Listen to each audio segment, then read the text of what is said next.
రాంబాబు గారు, మనం అనుకుంటున్నట్టుగా డైలాగ్ చెప్పాలి అంటే ఆ లాంగ్వేజ్ మీద మనకు ఒక గ్రిప్ ఉండాలి. అందరికీ కూడా తెలుగు మనం మాట్లాడే వాళ్ళమే, మనం మాట్లాడుకునే మన వాడుక భాష, పదాలు అది ఎలాగైతే ఉంటుందో అది అందరికీ తెలుస్తుంది.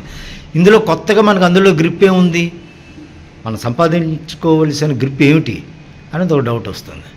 సపోజ్ ఒక పెద్ద డైలాగ్ ఉంటుంది, ఒక చిన్న డైలాగ్ ఉండొచ్చు, ఒక లైన్ డైలాగ్ ఉండొచ్చు, ఒక 2-3 లైన్లతో కూడిన డైలాగ్ ఉండొచ్చు. ఎంత పెద్ద పేజీల డైలాగ్ అయినా సరే తెలుగు భాషలోనే ఉంటుంది కాబట్టి నాకు పెద్ద ప్రిపరేషన్ ఏంటి అని అనుకుంటాం.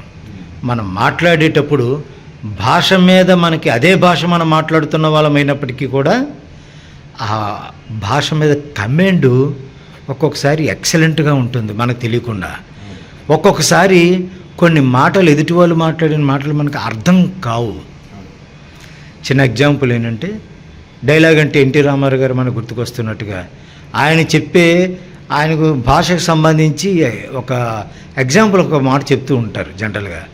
ఎలాంటి మాట అంటే, ఓరి గార్ధబమా అని అంటే ఆయన తిడుతున్నారో పొగుడుతున్నారో తెలియదు. ఎందుకంటే ఆ గార్ధబమ అంటే అర్థం తెలియని వాళ్ళకి, తెలిసిన వాళ్ళకి అమ్మ మన గాడిదని తిడుతున్నారు సార్, కోపంగా ఉన్నారు అని ఒక అర్థం అయితే ఆ విధమైన స్ఫురణ వస్తే దానికి తగ్గట్టుగా వాళ్ళు బిహేవ్ చేస్తారు. అంటే తెలుగు భాషే మనం మాట్లాడే భాష అయినప్పటికీ అన్ని పదాలు మనకి తెలిసిన పదాలు ఉంటాయని అనుకోవడానికి వీలు లేదు. తెలియని పదాలు ఉన్నప్పుడు సార్ దీనికి అర్థం ఏంటి సార్ అని అడిగి ఆ నాలెడ్జ్ మనం పెంచుకొని దానికి తగ్గట్టుగా ఆర్టిస్ట్గా మనం నటిస్తాం కదా. ఇది ఒక పద్ధతి. సపోజ్ రాంబాబు గారికి ఇప్పుడు వారు చేయాల్సిన క్యారెక్టర్ ఏంటి అంటే, వారికి ఒక ఆరెంజ్ ఫ్రూట్ని ఆయనకి నేను విసిరాను అనుకోండి, ఆయన దాన్ని ఎలా క్యాచ్ చేస్తారు? Ready, 1 2 3 start.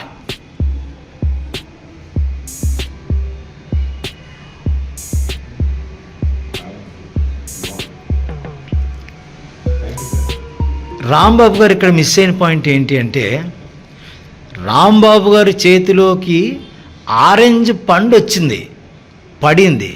ఆయన ఎలాగా ఫీల్ అయ్యారంటే, ఏదో క్రికెట్ బాల్ పట్టుకున్నట్టుగా పట్టుకొని ఆయన ఆరెంజ్ అని అనిపించింది కాబట్టి నెక్స్ట్ ఇలాంటి క్వశ్చన్ రావచ్చేమో అనేది యాక్ట్ చేశారు. కానీ ఆరెంజ్ అనే పండు మన చేతిలోకి వచ్చినప్పుడు ఆ నునుపుదనం, ఆరెంజ్ పండు తాలూకా నునుపుదనం, అది అంతవరకు మన చేతులు ఏమీ లేదు. ఒక ఆరెంజ్ పండు మన చేతిలో పడితే, ఏదైనా చేతిలో పడినప్పుడు ఏమవుతుంది, ఆ చెయ్యి అనేది కొంచెం కిందకి దిగుతుంది కదా. అది ఎంత బరువు ఉంటుంది అనేది పక్కన పెడితే, ఆరెంజ్ పండు మన చేతితో మనకు వచ్చింది అని అంటే ఆ పండుకి ఒక చిన్న బరువు పడినట్టుగా చిన్నది చెయ్యేలాగవుతుంది. ఏమవుతుంది రాంబాబు గారు? ఎలాగా కదా. తర్వాత దాన్ని ఏం చేస్తాం మనం, ఒకసారి ఇలా తడుముతాం. మీరు చేతిలో ఏది లేనట్టుగా ఎలా అయితే తడుముతారో, చేతిలో పండు ఉన్నట్టుగా మీరు తడమలే, పండు ఉన్నట్టుగానే తడమాలి దాన్ని.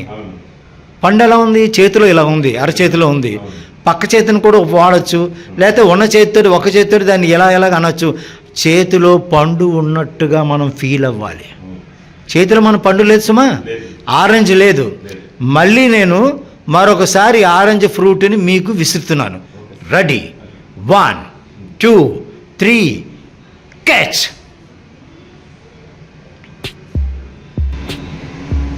తర్వాత ఏం చేస్తున్నారు, మీరు ఏం చేస్తున్నారో చెబుతూ చెయ్యండి. చూడడానికి చాలా బాగుంది, స్మూత్గా కూడా ఉంది. దీన్ని ఈ చేతిలో తీసుకొని దీన్ని ఇలా చదువుతున్నాను, బాగుంది. ఇప్పుడు ఒలిచి తినాలనుకుంటున్నాను. ఇప్పుడు పండు తీసి గోరుతోటి పైన తీసాను, ఒక పక్క ఇవన్నీ తీస్తున్నాను. తీసి జస్ట్ సెంటర్లోకి ఇలా తీసాను. విడదీసిన తర్వాత ఒక దాంట్లో 2 చెట్లు బద్దలు పెట్టి ఒక ముక్క 2 తీసి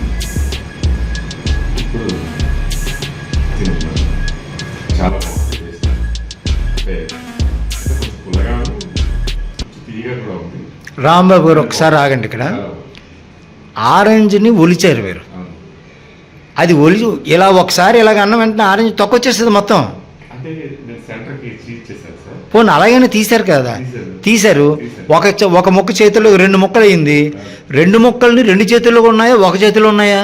2 చేతులు ఉన్నదాన్ని రెండో ముక్కలు కూడా ఇంకో చేతి ఈ చేతిలో పెట్టారు సార్, ఎడం చేతిలో పెట్టారు. ఎలాగవుతుంది? 2 ముక్కలను ఒక చేతిలోకి పెట్టుకొని దాన్ని మీరు టప్ అని ఓపెన్ చేసేస్తే ఓపెన్ అయిపోతుందా? లేదు, అదే పెట్టి ఇటుపక్క ఒక పక్క తొన ఉంటుంది కదా సార్, అంటే ఒక ముక్కకి ఎడ్జ్ ఓపెన్ అయి ఉంటుంది కదా, ఏదైతే ఓపెన్ అయిందో ఆ అటుపక్క నుంచి తొన తీశారు నోట్లో పెట్టుకున్నారు. అది నవ్వినాను, ఇంకొంచెం నవ్వి తింటే మిగితే కొంచెం తీగా పుల్లగా ఉంది. అది పుల్లగా తీతీగా ఉందో నోటితో చెప్తే సరిపోదు కదా. ఆర్టిస్ట్గా మనం ఏం చెయ్యాలి? అది తొక్క తీసాము, తొన తీసాము, నోట్లో పెట్టుకొని కొరికాము. కొరికిన వెంటనే మనకి మన జిహ్వకు ఒక ఫీల్ వస్తుంది కదా, పుల్లగా ఉంది లేదా తీగ, పుల్లగా ఉంది లేదా తీయగా ఉంది. ఆ ఎక్స్ప్రెషను ఫేస్లో కనిపించాలి కదా సార్. ఆర్టిస్ట్కి మిగిలిన వాళ్ళకి ఈ తేడా ఉండాలి కదా.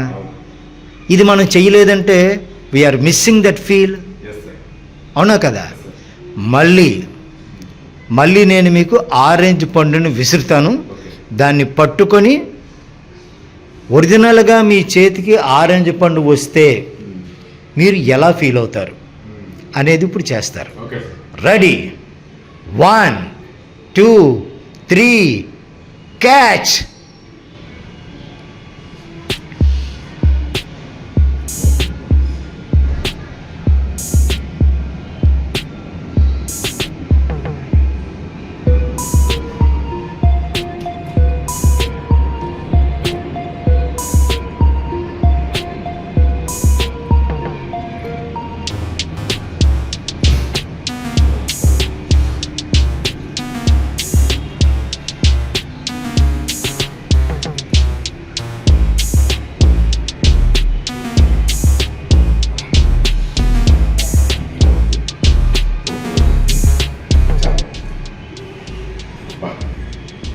చాలా థ్యాంక్స్ సార్, మంచి పండించారు, బాగుంది, చాలా బాగుంది.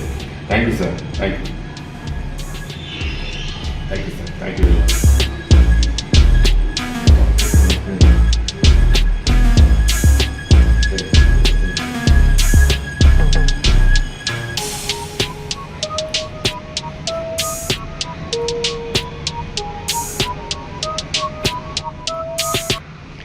రాంబాబు గారు ఆరెంజ్ తొనలు కూడా ఏదో పంచదార బెల్లం పాకం ఏదో ఉంటే అందులో వేలు ముంచుకొని తిన్నట్టుగా తింటున్నారు. అదేంటో మరి అలా కూడా తినొచ్చని నాకు ఇప్పుడు రాంబాబు గారిని చూసిన తర్వాత నాకు అర్థమైంది. అంటే ఇక్కడ ఏమవుతుందంటే మన చేతిలో ఆరెంజ్ లేదు, ఉన్నట్టుగా మనం ఫీల్ అవ్వాలి. ఈ ఫీల్ అవ్వడం అనే దాన్ని ఎంతవరకు మనం ఫీల్ అవ్వగలుగుతున్నాం ఎగ్జాక్ట్గా. మీకు నిజంగా ఆరెంజ్ ఉండి చేతికి ఇస్తే తొన ఒలుచుకోవడం వరకు ఒలిచేశారు. ఆ తినడం అనేది తొన తీసుకొని తింటాం, తొన తర్వాత తింటాం, అది అయిపోయేంత వరకు తింటాం. అంతేగాని దాన్ని ఏదో పంచదార పాకాన్ని లేదా బెల్లం పాకాన్ని ఫింగర్ ముంచి టేస్ట్ చూస్తున్నట్టుగా అలా తినం కదా సార్ మనం. అంటే we are missing the origin of the event. ఆరెంజ్ని ఒలుచుకొని తినేటప్పుడు ఏదైతే మనం తింటామో దాన్ని మనం యాక్టింగ్ విషయంలో వీఆర్ మిస్సింగ్ దట్ పాయింట్ కదా. సరే, రాంబాబు గారు ఇప్పుడు వైజాగ్లో డైమండ్ పార్క్ దగ్గరలో ఉన్నారు. Tanmay institute of acting skills ఇన్స్టిట్యూట్లో సుప్రీం టీవీ చందమామ క్రియేషన్స్ ఆర్గనైజ్ చేస్తున్న యాక్టింగ్ క్లాసులో మాత్రమే మీరున్నారు. ఏదో కొంత చల్లగా ఉంది వాతావరణం, కొద్దిగా ఉక్కబెడుతుంది, అంతేనండి. ఇది ఒకటి మనం రియల్గా మనం ఫీల్ అవుతుంది. ఇప్పుడు రాంబాబు గారు ఉన్న ఈ ప్లేస్ ఏదైతే ఈ ప్లేస్ ఉందో సడన్గా టెంపరేచర్ పూర్తిగా తగ్గిపోయి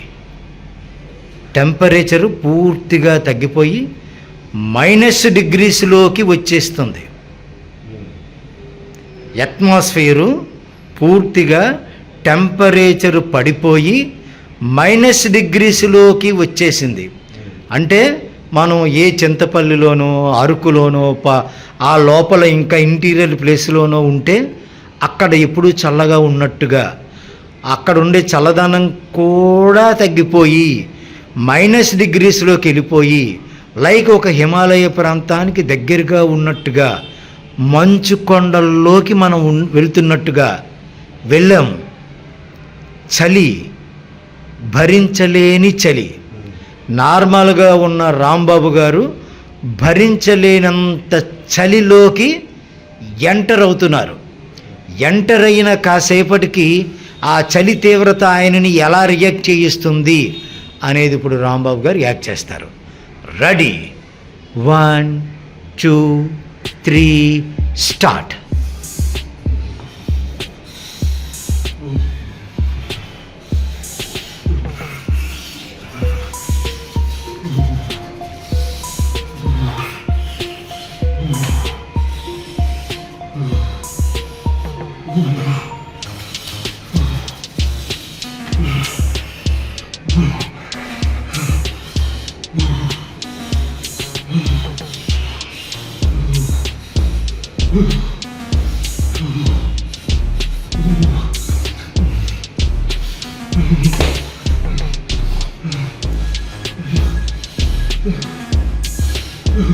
ఒక్కసారి ఆగండి రాంబాబు గారు.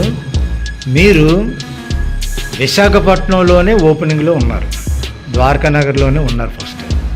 అక్కడి నుంచి మీరు ఆ హిమాలయ పర్వతాల దగ్గరికి వెళ్ళారు.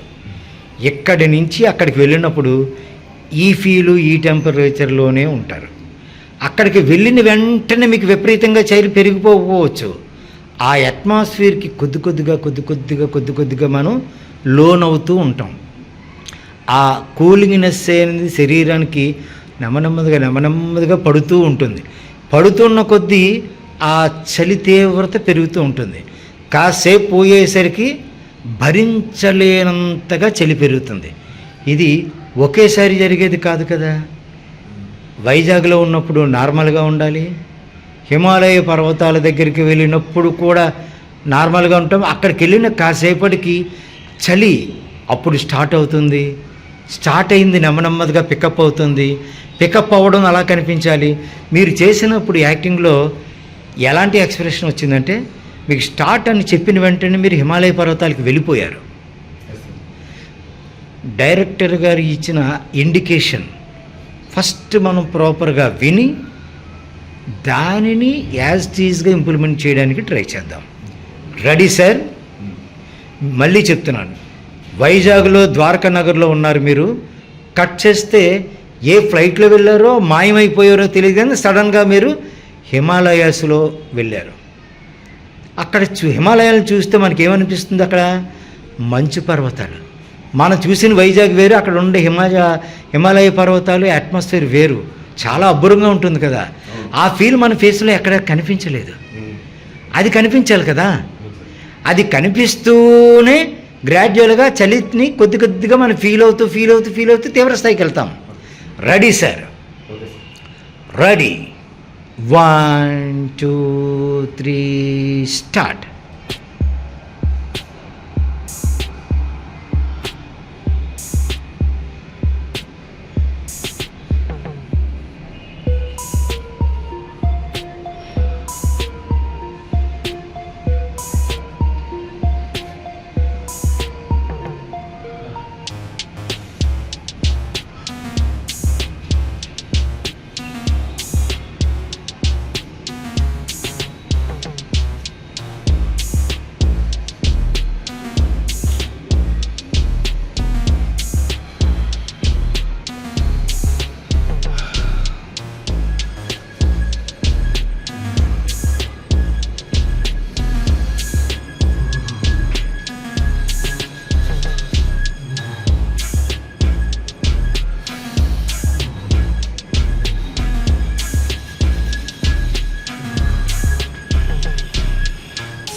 ఇంకా వనకాలి,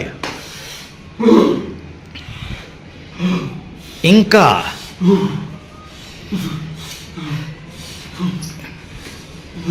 చలి తీవ్రత బాగా పెరుగుతోంది.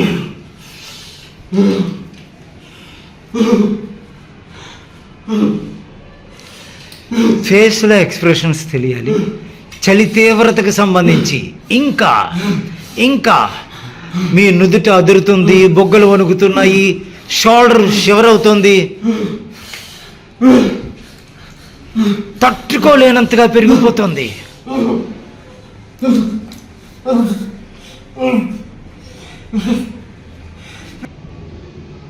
రాంబాబు గారు చలి తీవ్రత కలిగిన ప్లేస్లో నుంచి సడన్గా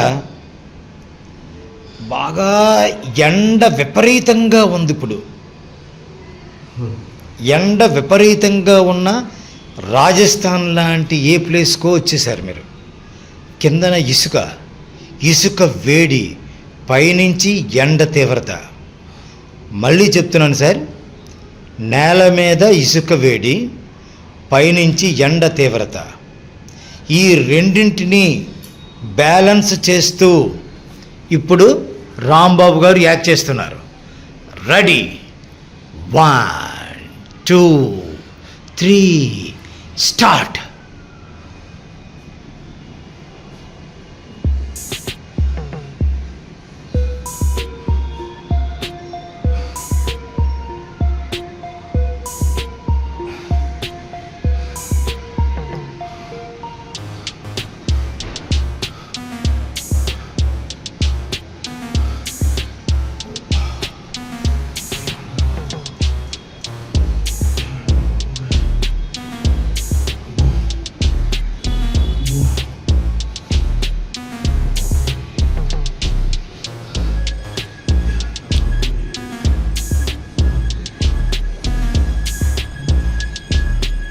ఇప్పుడు రాంబాబు గారు, మీరు రాజస్థాన్ ఎడారిలో ఉన్నారు. నేల మీద ఉన్న కిందన ఉన్న ఇసుక కాళ్ళను వేడి, టెంపరేచర్ పెరిగిపోతుంది, కాళ్ళు మండిపోతున్నాయి, పైనుంచి ఎండ తీవ్రత విపరీతంగా ఉంది అని మనం ఏదైతే చెప్పుకున్నామో దానికి కాళ్ళు కాలిపోతున్నాయని అన్నాం. లేనట్టే లెక్క. మీరు ఓపెనింగ్లో స్టార్టింగ్లో ఏం చేశారు? రాజస్థాన్ ఎడారిలోనూ ఆ ఇసుక కాల్చేస్తున్న, మండిస్తున్న ఇసుకలో ఉన్నట్టుగానే కాళ్ళని ఇలా కదిపారు. అంతవరకు ఓకే. తర్వాత మీరు ఎండ తీవ్రత పెరిగిపోతుంది. ఈ ఎండ తీవ్రత పెరిగిపోతున్న ఈ ఎక్స్ప్రెషన్స్లోకి ఇన్వాల్వ్ అయిపోయి కాళ్ళ సంగతి మర్చిపోయారు కదా. అంటే కాళ్ళ వేడి అనేది కాళ్ళు భరిస్తున్నాయి, ఆ బాధ మనల్ని వేధిస్తుంది. ఎండ వేడిమి అనేది మరో పక్కన బాధిస్తుంది. ఈ రెండింటినీ బ్యాలెన్స్ చేయడమే ఆర్టిస్ట్ సార్ ఇక్కడ కదా. Ready, 1 2 3 start.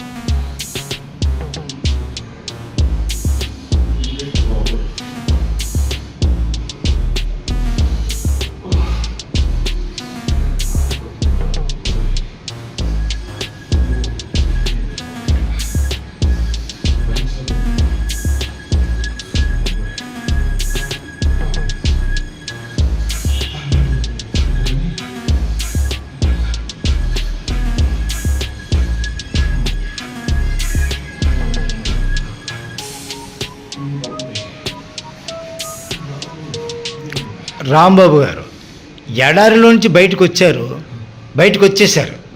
వచ్చేయండి, ఎడారిలోంచి బయటకు వచ్చేసారు. బయటకు వచ్చేసిన రాంబాబు గారికి తినడానికి ఒక ఐటెం ఇచ్చారు. ఆ ఐటము చాలా చేదుగా ఉంది, కటిక చేదుగా ఉంది. అది నోట్లో పెట్టుకొని రాంబాబు గారు ఇప్పుడు తింటున్నారు. రెడీ సార్, నేను మీకు ఐటెం ఇస్తున్నాను. Ready, 1 2 3 action.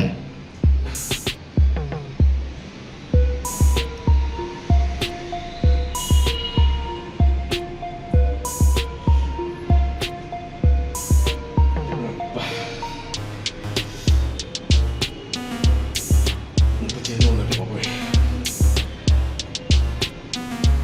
అమ్మా.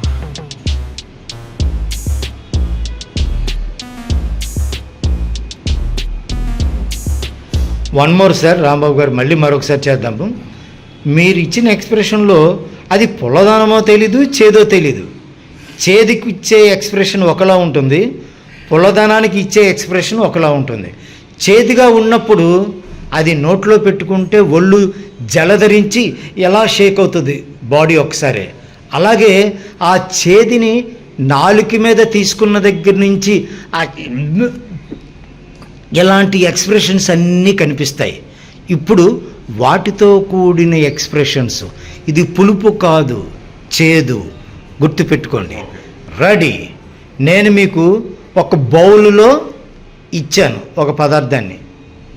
సేమియా అనుకొని మీరు తీసుకున్నారనుకోండి, అది నోట్లో పెట్టుకుంటే, సేమియాని దేంతో తీసుకుంటాం మనం? ఏ స్పూన్తోటో తీసుకుంటాం. స్పూన్తో తీసుకొని అదేంటో మనకు తెలియదు. తెలియనప్పుడు నార్మల్గా తీసుకొని నాలుక మీద నోట్లో వేసుకున్న తర్వాత ఆ చేదుదనం అనేది తెలుస్తుంది మనకి. ఒకసారి చప్పరించాం, ఎలాంటి ఎక్స్ప్రెషన్ వస్తుంది. చప్పరించిన తర్వాత గుటక వేసాం. గుటక వేస్తూ ఉంటే ఆ చేదుదనం గొంతులో దిగుతూ ఉంటే ఆ చేదు, పరమ చేదు, కటిక చేదు భరించలేనంతగా ఉంటుంది. దానిని మనం ఇప్పుడు ఎక్స్ప్రెస్ చేసి యాక్ట్ చేస్తాం. Ready sir, ready, 1 2 3 take.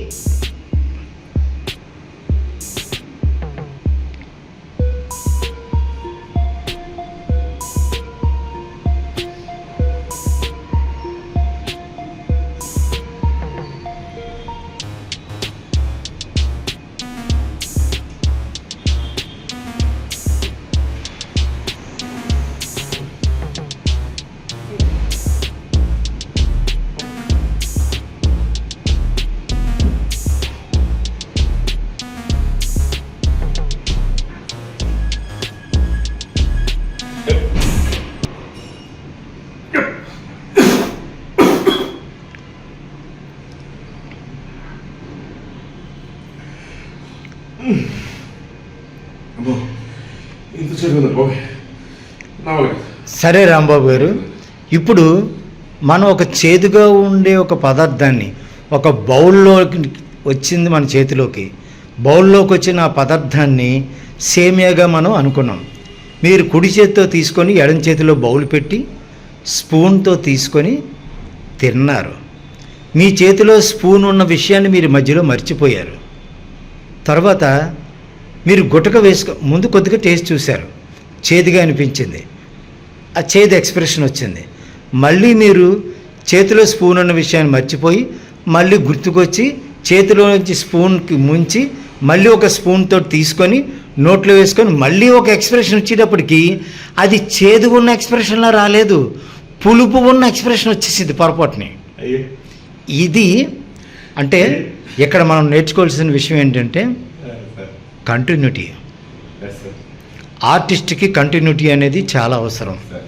ఈ కంటిన్యూటీలో మన చేతిలో ఏముంది, మనం ఎక్కడున్నాము, మన చేతిలో ఏముంది, అది మనం చేతిలో నుంచి నోట్లోకి ఎలా తీసుకుంటున్నాము, తీసుకుంటున్నది తీసుకోనంత వరకు ఒక ఫీలింగు, తీసుకున్న తర్వాత దాన్ని తీసుకున్న నోట్లో ఏదైతే ఫీల్ లోపల క్రియేట్ అవుతుందో దాని ఎక్స్ప్రెషను, ఆ ఎక్స్ప్రెషన్ని సస్టైన్ చేస్తూ మళ్ళీ ఇంకొకసారి స్పూన్తో తీసుకోవాల్సిన పరిస్థితి మనకు వచ్చినట్టుగా ఒక ఎక్స్ప్రెషన్ ఇచ్చి తప్పదు కదా తింటానులే అన్నట్టుగా మళ్ళీ తీసుకొని తింటే చేదు ఎక్స్ప్రెషనే రావాలి, పులుపు ఎక్స్ప్రెషన్ కాదు.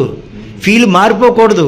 మారిపోయింది అంటే ఇక్కడ అర్థం ఏంటి అని అంటే మనకి నిజంగా మనకి ఆ పదార్థం లేదు కాబట్టి, చేదు పదార్థం లేదు కాబట్టి మనం ఏదో చేతిలో ఉన్నదాన్ని ముందు కొద్ది ఫీల్ అయ్యాము.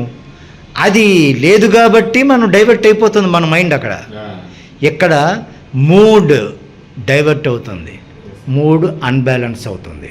రాంబాబు గారు, మీరు ఇంతవరకు ఒక తీవ్రమైన ఎండలో, అంతకుముందు తీవ్రమైన చలిలో, ఆ రెండు అట్మాస్ఫియర్స్లోనూ ఉన్నారు. తర్వాత చేదు తింటే ఎలా ఉంటుంది అనేది కూడా మీరు యాక్ట్ చేసి చూపించారు. ఇప్పుడు మీరు చేయాల్సిన సబ్జెక్ట్ ఏంటి అంటే స్వీట్, తీయని పదార్థాన్ని తీసుకొని, సరే తీయని పదార్థం మీరు ఏది ఇష్టంగా తింటారు మామూలుగా? యాక్చువల్లీ నాకు స్వీట్ అంటే ఇష్టం, బట్ గులాబ్ జామ్ అంటే కొంచెం బాగా ఇష్టంగా తింటారు. గులాబ్ జామున్ ఇష్టంగా తినే రాంబాబు గారి చేతికి ఒక బౌల్లో నేను 3 గులాబ్ జామున్స్ని పెట్టి ఇస్తున్నాను. అందులో జ్యూస్ కూడా ఉంది సుమా. జ్యూస్తో కూడిన 3 గులాబ్ జామున్స్ని తీసుకొని తింటారు. స్వీట్ తినేటప్పుడు నోట్లోకి స్వీట్ వస్తే స్వీట్ మంచి అనుభూతి. ఇందులో చేదు లేదు, వగరు లేదు, పులుపు లేదు, ఏదీ లేదు సుమా. గుర్తుపెట్టుకోండి, స్వీట్నే తీసుకుంటున్నాము. స్వీట్ని మనం తింటున్నప్పుడు మన ఫేస్లో ఉండే ఎక్స్ప్రెషన్స్ ఎలా ఉంటాయి? ఇప్పుడు చంద్రశేఖర్ బౌల్ తోటి రాంబాబు గారికి స్వీటు ఇస్తున్నాడు.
ఓకే రాంబాబు గారు, ఇప్పుడు మీరు చేసిన యాక్షన్లో మీ చేతికి ఒక బౌల్తో కూడిన గులాబ్ జామ్స్ వచ్చాయి.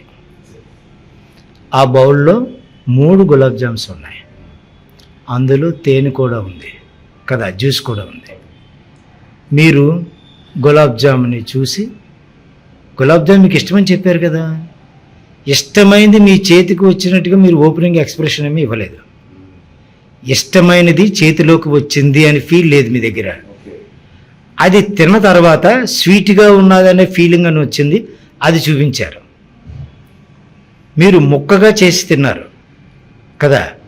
ముక్కగా చేసుకుంటూ ఒక గులాబ్ జామున్ ఎన్ని ముక్కలుగా తింటాము? ఒక 2 ముక్కలుగా తిన్నామని అనుకుందాం.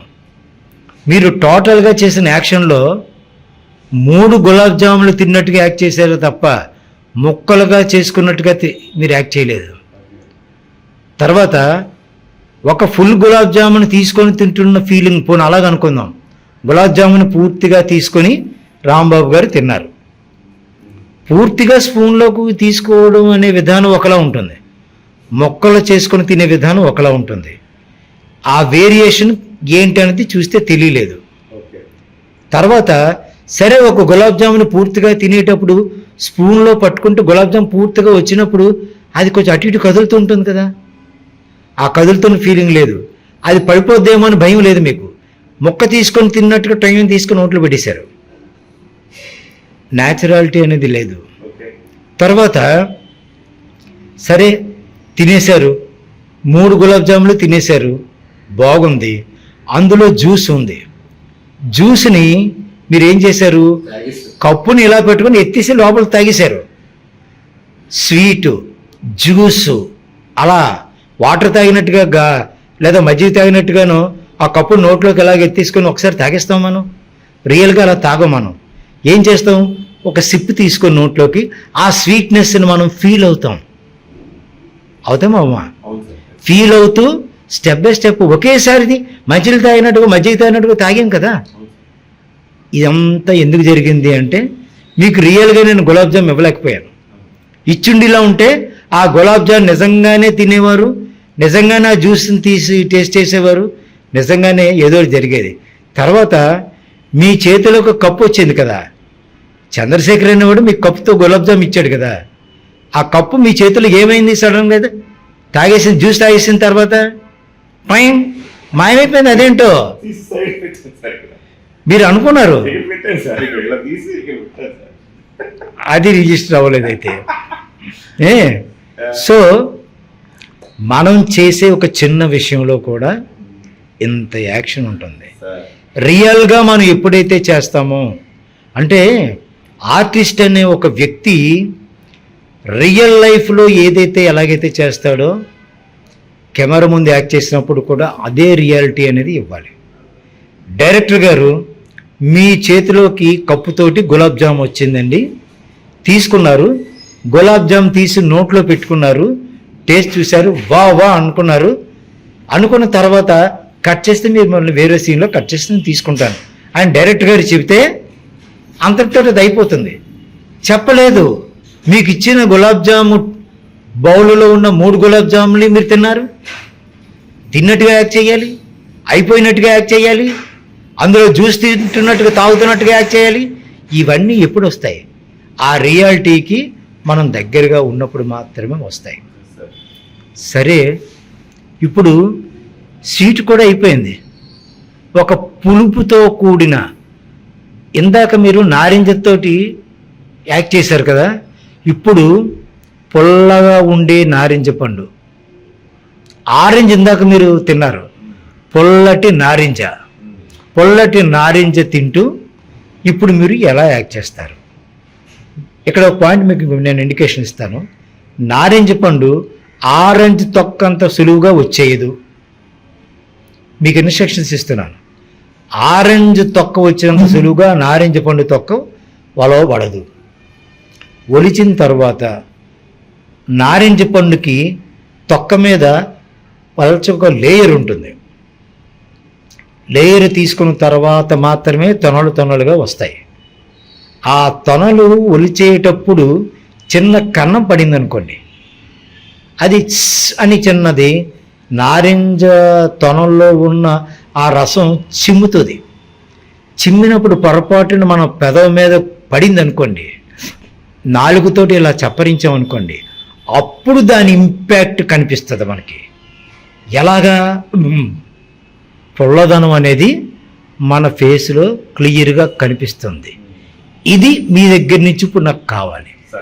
రెడీ, ఆరెంజ్ పండుని నేను మీకు ఇస్తున్నాను, నారింజ పండు ఇస్తున్నాను. రెడీ.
సరే రాంబాబు గారు, ఇప్పుడు నారింజ పండుని మీరు ఒలుచుకొని తిన్నారు. నారింజ పండు టేస్ట్ ఎలా ఉంటుంది? బాగా పుల్లగా ఉంటుంది. పుల్లగా ఉంటుంది. ఆ పులుపు మన నాలికకు టచ్ అయిన దగ్గర నుంచి బాడీ మొత్తం అంతా దానికి రియాక్ట్ అవుతుంది. మీరు ఫేస్లో చూపించిన ఎక్స్ప్రెషన్స్ బాడీలో కనిపించలేదు.